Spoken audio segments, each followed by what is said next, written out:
mà tất mà bị sponsor bây giờ thì chụp mặt khái rồi gặp ra prá sẽ đi khôi khát ấy như plug đồ mấy rồi có return chỉ lôi ở bên đàn đồng mà sao gì ra tới bị khô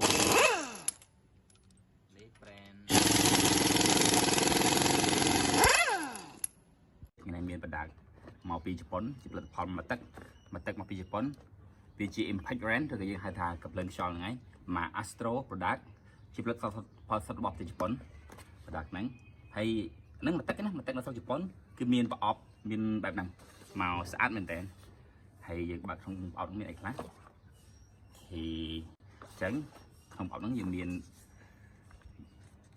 lại flat bỏ cầm hồn Astro Product không bóng sai Japan xuất nó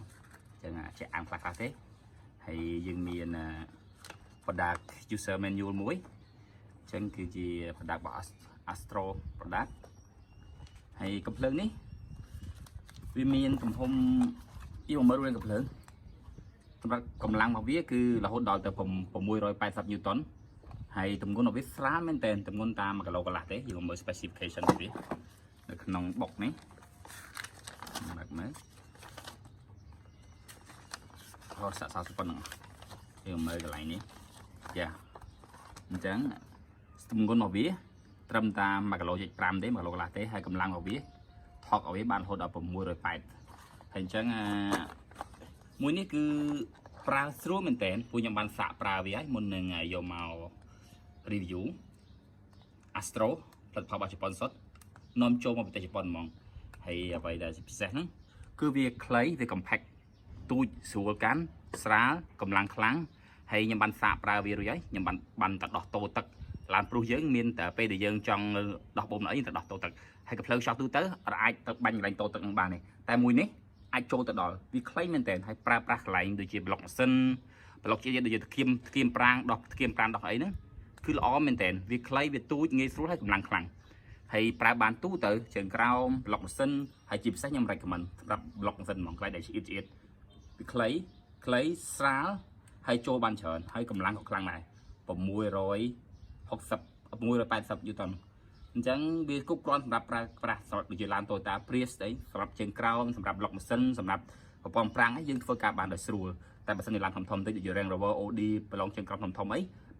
ឧបករណ៍នេះប្រហែលជារឿងស្ទើរបន្តិចព្រោះថាកម្លាំងវានៅត្រឹមតែ600 Newton ទេបើសិនជាយើងចង់បានដោះពួកអស់ហ្នឹងវាតប្រើធំប៉ុន្តែមួយនេះគឺ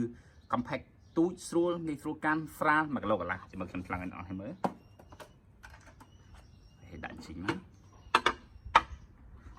នេះជីងទៅស្កត់ខ្ញុំទៅដើរអូខេមកគៀកាមេរ៉ាមើលចូលមកគៀទីមើលឲ្យដំណើរវា1គីឡូ4ខាំ1គីឡូ4ខាំទេហើយខ្ញុំណែនាំខ្ពស់ហ្មងសម្រាប់ជាងដូចគ្នាដែលចង់ទិញភ្លើងខ្យល់មួយដែលអាចប្រើប្រាស់កន្លែងឆ្អៀតបានដូចជាប្លុកម៉ាស៊ីនដូចជាកន្លែងជើងក្រោមណាដែលឆ្អៀតអីមួយនេះគឺអស់ទាស់ហ្មងហើយមកទឹកទេមកពីជប៉ុនទេប៉ណ្ណឹងណែនាំចេះជប៉ុនគឺបកកែថែទាំទោះបីជាផលិតផលមកទឹកអីក៏ដោយគាត់នៅមានវិក័យបានគាត់នៅមានប្រអប់គាត់នៅមានសភៅណែនាំមកបានត្រឹមត្រូវបែបនេះគាត់តែសារបានល្អមែនទែនផលិតផលការថែទាំបានរបស់ប្រទេសជប៉ុនហើយវាមកជាមួយនឹងគូខ្យល់មួយនេះចឹងពេលយើងប្រែយើងគាត់តែមួលចូលទៅហើយយើងដាក់ស្គុតទឹកតិចទៅដើម្បីឲ្យមកលេខខ្យល់ប៉ុណ្ណឹងប្រើប្រាស់បានហើយខ្ញុំបានសាកសោប្រើប្រាស់រួចហើយផលិតផលហ្នឹង brand name វាគឺ Astro Product ចឹងអាចទៅ search website បានបើតែ Astro Product ចឹងទៅគឺចេញមកជាផលិតផលរបស់ប្រទេសជប៉ុនមកអាចទៅមើលក្នុង website ហ្នឹងគេក្រុមហ៊ុននេះគឺមានលក់ច្រើនមែនតែក្រៅតែពីកំភ្លើងខ្យល់ហ្នឹងគាត់មាន tool របស់រោងជាងមានច្រើនសពបែបយ៉ាងហ្មងស្តង់ដារជប៉ុនផលិតផលគុណភាពរបស់ជប៉ុនហើយមកទឹកមកពីជប៉ុនពួកយើងធានាជូនមួយខែឬការប្រើប្រាស់មិនស្អីខូចខាតអីយើងផ្លាស់ប្ដូរថ្មីឬក៏ return ជាលុយឲ្យវិញតែម្ដងមិនស្អីប្រើទៅវាខូចវាអត់ដើរវាអត់អីហើយសម្រាប់មួយនេះខ្ញុំ recommend ខ្ពស់សម្រាប់ការងារឆ្អៀតហើយកម្លាំងខ្យល់ដែលត្រូវការកម្លាំងម៉មមិនធំពេកបើសិនជាយើងទៅដោះគ្រឿងក្រោមដូចពួក Long Rover ដូចពួក OD Range Rover ខ្យល់ប្រឡងដែលមានធំអីមួយនេះគឺប្រហែលជាមិនស័ក្តិសមទេពួកអីវាទូចអញ្ចឹងកម្លាំងវាគឺនៅមានកម្រិតត្រឹមតែ600 Newton ដែរអញ្ចឹងបើយើងចង់បានមួយដោះប្លុកម៉ាស៊ីនដោះកន្លែងឆ្អៀតអីគឺត្រូវតែម្ដង recommend ខ្ពស់ហ្មងហ្នឹង